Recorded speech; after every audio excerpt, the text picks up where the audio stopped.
Good morning everyone. आज हम अपना फिर से पॉकेट वीडियो का सेशन जो 6 नंबर का हमारा चल रहा है एयरफोर्स का, इसके जितने भी कॉम्पिटेटिव एग्जाम इससे संबंधित जो प्रीवियस ईयर में क्वेश्चन पूछा गया है, आज उसका फिर से डिस्कशन का सेशन स्टार्ट हो रहा है। इसका पहला क्वेश्चन कह रहा है कि किस भारतीय नेता को लोकमान्य की उपाधि दी गई है। तो लोकमान्य की उपाधि की बात जब भी आती है तो आप सभी इन नाम से परिचित है भली भांति, जिन्हें लाल बाल पाल के नाम से जानते हैं। तो ये हमारे लाल बाल पाल के कहे जाने वाले में से ही एक स्वतंत्रता सेनानी जिनका नाम था बाल गंगाधर तिलक। बाल गंगाधर तिलक जिन्होंने कहा था स्वराज मेरा जन्मसिद्ध अधिकार है और मैं इसे ले करके रहूंगा। तो ये बाल गंगाधर तिलक इसका राइट आंसर हो जाएगा। और इस बाल गंगाधर तिलक से संबंधित एक दो पॉइंट फैक्ट है जो कि कॉम्पिटिटिव एग्जाम्स में देखने को मिलता है। सबसे पहला तो ये आता है कि इनकी सबसे एक प्रचलित बहुत ही काफी प्रमुख पुस्तक है गीता रहस्य। गीता रहस्य इनकी ही पुस्तक है, हम लिख देते हैं यहाँ पे गीता रहस्य।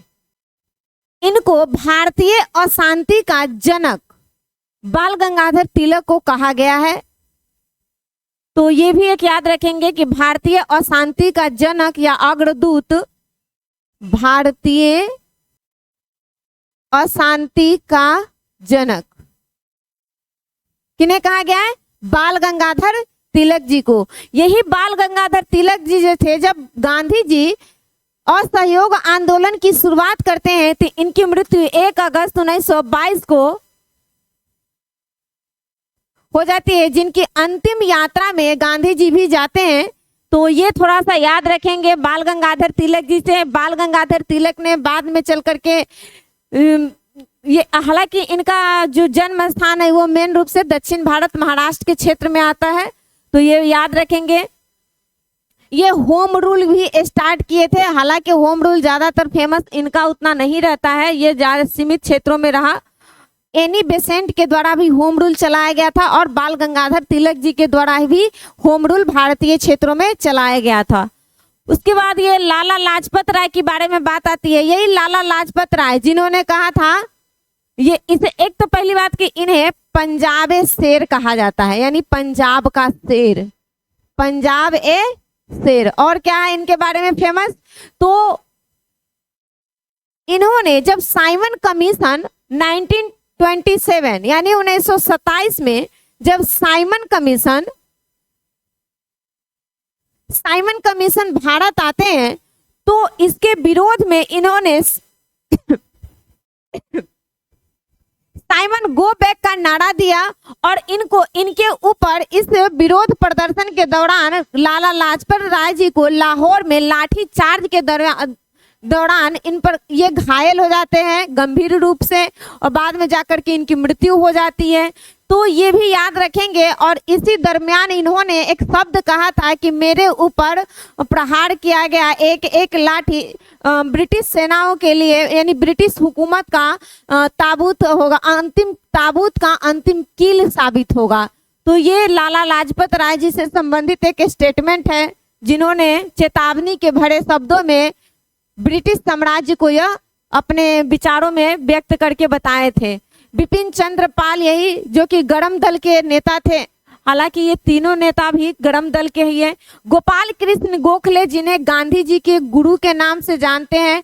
और जब बनारस में 1905 में बनारस में कांग्रेस का अधिवेशन होता है तो इस अधिवेशन में गोपाल कृष्ण गोखले ही अध्यक्ष रहते हैं, जो कि जिस समय 1905 में आप सभी जानते हैं कि बंगाल विभाजन हुआ था और इसमें जो उस टाइम कांग्रेस का अधिवेशन हुआ तो उसमें बंगाल विभाजन के लेकर के असहयोग एक स्वदेशी आंदोलन चलाया गया था। तो यहीं से वो उसकी मान्यता के बारे में कहिए कि कांग्रेस नेताओं के रूप में, तो यहाँ से भी आता है एक। उसके बाद एक आता है कि इन्होंने एक संगठन की स्थापना की थी जिसका नाम था सर्वेंट्स ऑफ सोसाइटी। क्या नाम था? सर्वेंट्स ऑफ सोसाइटी, जिसकी स्थापना 1905 में मद्रास के क्षेत्रों में ये करते हैं। नेक्स्ट क्वेश्चन की ओर हम बढ़ते हैं। नेक्स्ट क्वेश्चन कर रहा है कि भारत और श्रीलंका के बीच कौन सा जलद मरुमध्य है। देखिए ये ज्योग्राफी से संबंधित क्वेश्चन है और वो भी जलद मरुमध्य, यानी कि भारत और श्रीलंका के बीच में कौन सा जलद मरुमध्य है, स्ट्रेन सेपरेट करने वाला, यानी कि अलग करने वाला, एक लैंड को दूसरे लैंड को अलग करने वाले, दो बड़े भूभाग को अलग करने का जो जलद मरुमध्य है वो कौन सा है। तो इसमें आ जाएगा हमारा right answer option number A, पाक जलद मरुमध्य, जो भारत और श्रीलंका को दो बड़े विभाग में अलग अलग बांटता है। तो याद रखेंगे पाक जल संधि। डंकन मार, इसी को डंकन पास भी कहते हैं, डंकन पास। ये जो है ना, ये अंडमान निकोबार के क्षेत्र में अगर हम जाएंगे तो दक्षिणी अंडमान और लघु अंडमान,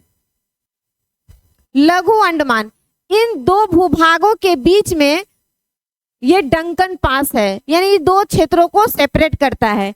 फिर नेक्स्ट कर रहा है कि मलक्का जलद मरुमध्य, ये आपको पड़ेगा इंडोनेशिया के क्षेत्र में, सुमात्रा जावा के क्षेत्रों में। और 10 डिग्री चैनल, देखिए 10 डिग्री चैनल, 9 डिग्री चैनल और 8 डिग्री चैनल काफी इंपॉर्टेंट है, यहाँ से कई बार क्वेश्चन हमें देखने को मिलता है। सबसे पहले यदि हम देखेंगे यहाँ पर थोड़ा सा अगर हम समझ लें, यहाँ पर आप समझिए, ये हमारा भारत है, अंडमान निकोबार, ये लक्षद्वीप, यहाँ पर मान लेते हैं मालदीव। तो अगर कहेगा कि 8 डिग्री चैनल किन दो भूभागों को अलग करता है, तो मालदीव और मिनिकॉय, मालदीव और मिनिकॉय। 8 डिग्री चैनल मालदीव और मिनिकॉय। 9 डिग्री चैनल किसको अलग करता है, तो मिनिकॉय और लक्षद्वीप। क्लियर एकदम कर लीजिए, 8 डिग्री मालदीव और मिनिकॉय, 9 डिग्री मिनिकॉय और लक्षद्वीप, और 10 डिग्री चैनल कहेगा कि किन दो क्षेत्रों को अलग करता है, तो ये अंडमान और ये हो जाएगा हमारा निकोबार। तो अंडमान निकोबार को जो अलग करता है वो 10 डिग्री चैनल है। अब नेक्स्ट क्वेश्चन की ओर हम बढ़ते हैं। हमारा नेक्स्ट क्वेश्चन कर रहा है कि भारतीय संविधान कि किस अनुसूची में पंचायती राज से संबंधित प्रावधान है। देखिए ये आ गया हमारा संविधान से, और इसमें भी अगर देखें तो अनुसूची कहा जा रहा है कि किस अनुसूची में पंचायत के बारे में चर्चा है।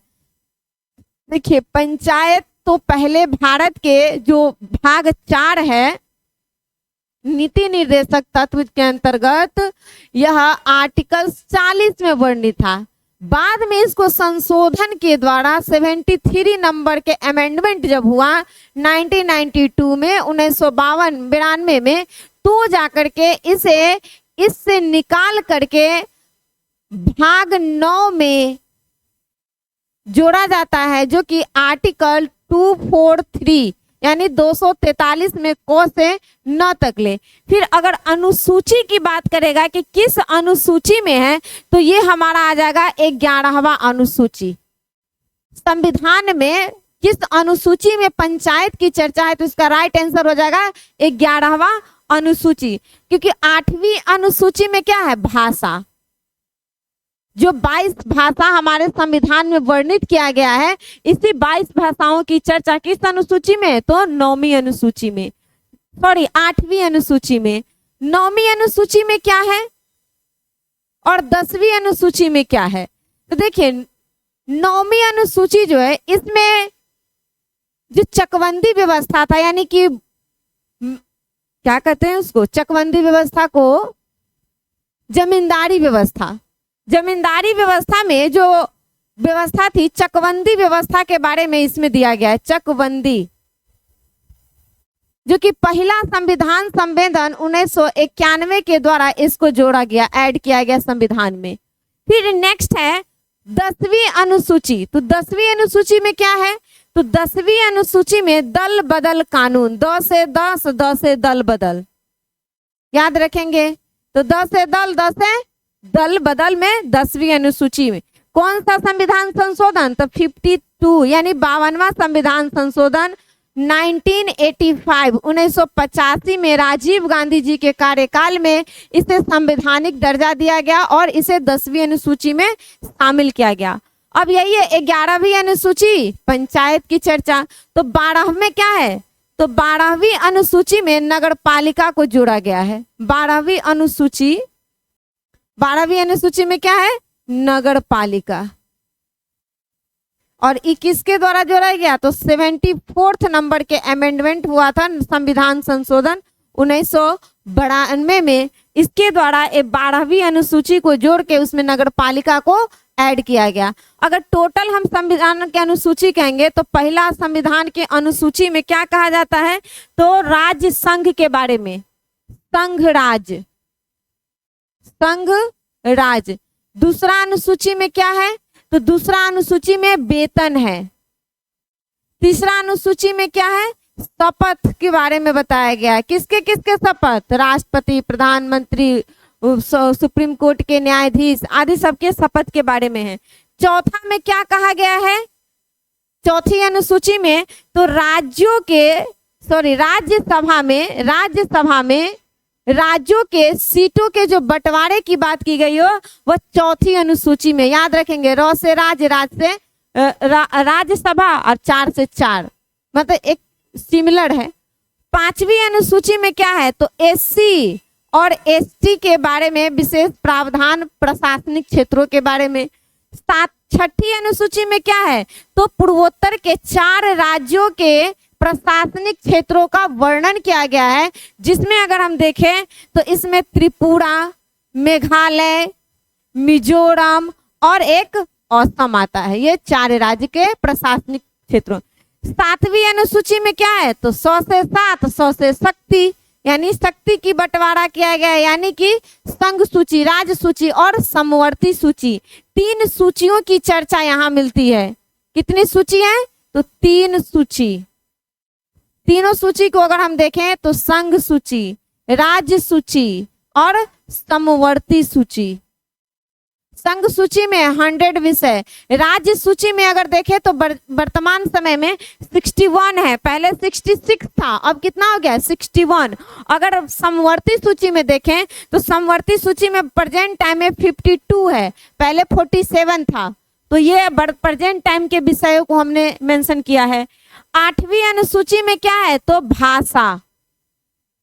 9वीं अनुसूची में क्या है, चकबंदी, भूमि सुधार। 9वीं में क्या है, चकबंदी या भूमि सुधार कर सकते हैं। 10वीं में क्या है, तो दल बदल, अभी हम लिखे। 11 में क्या है, तो 11वीं अनुसूची में पंचायत और 12वीं में नगर पालिका। ये हो गया आपका क्लियर। याद भी रखेंगे हम आराम से। 1 में संघ राज्यों के बारे में, क्षेत्रों में यानी राज्य और केंद्र शासित प्रदेशों के जितने भी क्षेत्र हैं उनके बारे में चर्चा। अब जब हम क्षेत्र चले जाएंगे तो दूसरा में हमको पैसा रहेगा तब ना हम घूमेंगे, तो याद रखेंगे दूसरा में वेतन। तीसरा में वेतन जब भी कोई लेता है तो नौकरी वोकरी में तो उससे पहले उसको शपथ लेना पड़ता है वेतन के बाद, तो ये शपथ। तीसरा में 3 अक्षर शपथ में और यहाँ भी 3 शपथ। रज देखिए 4 में र आता है, इसीलिए राज्यसभा के बंटवारा, सीटों के बंटवारा। उसके 5वां में देखिए 5 को एस के तरह लिखेंगे, इसीलिए SC ST के बारे में चर्चा। 6ठा में 6 अंक है, लेकिन कई गो चर्चा राज्य का, तो मात्र 4 गो राज्यों के चर्चा 6ठा अनुसूची में। 100 से 7, 100 से शक्ति के बंटवारा, संघ सूची, राज्य सूची, समवर्ती सूची। नेक्स्ट आता है 8वां, जो कि भाषा के बारे में, जो भारतीय संविधान में टोटल 22 भाषाओं का चर्चा। फिर 9वीं अनुसूची में भूमि सुधार, जिसे चकबंदी व्यवस्था कहते हैं। नेक्स्ट क्वेश्चन की ओर हम बढ़ रहे हैं। ये हमारा क्वेश्चन स्क्रीन पर जो है इकोनॉमिक्स का कह रहा है कि भारतीय अर्थव्यवस्था के संदर्भ में राजकोषीय घाटा का क्या अर्थ होता है। तो राजकोषीय घाटा यानी सरकार की घाटा के बारे में बात कर रही है, यानी सरकार जितना प्राप्त नहीं कर रहा है उससे ज्यादा क्या कर रही है, खर्च कर रही है। तो फिक्स है कि सरकार को घाटा होगा और वही घाटा राजकोषीय घाटा कहलाता है। तो इसी को यहाँ पर अगर इसका राइट आंसर देखेंगे तो ऑप्शन नंबर बी हो जाएगा, total expenditure greater than total revenue. अब हम नेक्स्ट क्वेश्चन की ओर बढ़ते हैं। हमारा नेक्स्ट क्वेश्चन कर रहा है, निम्नलिखित में से कौन सी फसल भारत में एक वाणिज्यिक फसल है। देखिए वाणिज्यिक फसल की बात कर रहा है यहाँ पर, यानी कॉमर्शियल क्रॉप, वैसा फसल जो जिसके उत्पादन से हमें सीधे इनकम की प्राप्ति होगी, यानी बेचेंगे हमें पैसा मिलेगा। जैसे खैनी यानी कि तंबाकू की कृषि करने से अगर हम उसको बेचते हैं तो वो एक वाणिज्यिक फसल के अंतर्गत आ जाएगा। तंबाकू के अलावा यदि हम देखें तो जूट, गन्ना, कपास, ये सब जो है ये वाणिज्यिक फसल कहलाता है। तो इसमें से देखिए कौन सा ऑप्शन में दिया हुआ है। देखिए अभी हम बोले हैं ना कपास, गन्ना, जूट, तो ये सब जो है तंबाकू, ये सारा, और इसीलिए इसका राइट आंसर हो जाएगा ऑप्शन नंबर सी, कपास। गेहूं कैसा फसल है, तो गेहूं हमारा हो जाएगा रबी फसल के अंतर्गत आएगा। चावल क्या है, तो खरीफ फसल है। खरीफ फसल में ऑप्शन इस यहाँ से क्वेश्चन कई पूछा जाता है, चना हो जाएगा खरीफ फसल में, बाजरा हो जाएगा, गन्ना हो जाएगा, और साथ ही साथ कपास भी खरीफ फसल के अंतर्गत आता है। और रबी फसल में गेहूं, गेहूं के अलावा दलहनी जितने फसल होते हैं वो सारा दलहनी, केवल दलहनी में जो मूंग है ना वो जायद फसल के अंतर्गत आ जाएगा। जायद कौन आएगा, मूंग। मूंग का दाल खाते होइएगा जब आपका तबीयत खराब होता है, लूज मोशन वाला स्थिति में मूंग के दाल का खिचड़ी डॉक्टर कहता है। तो ये हमारा लास्ट क्वेश्चन इस सीरीज का रहा, और मिलते हैं हम आप लोगों के फिर से नेक्स्ट सेशन के साथ। तब तक के लिए जय हिंद।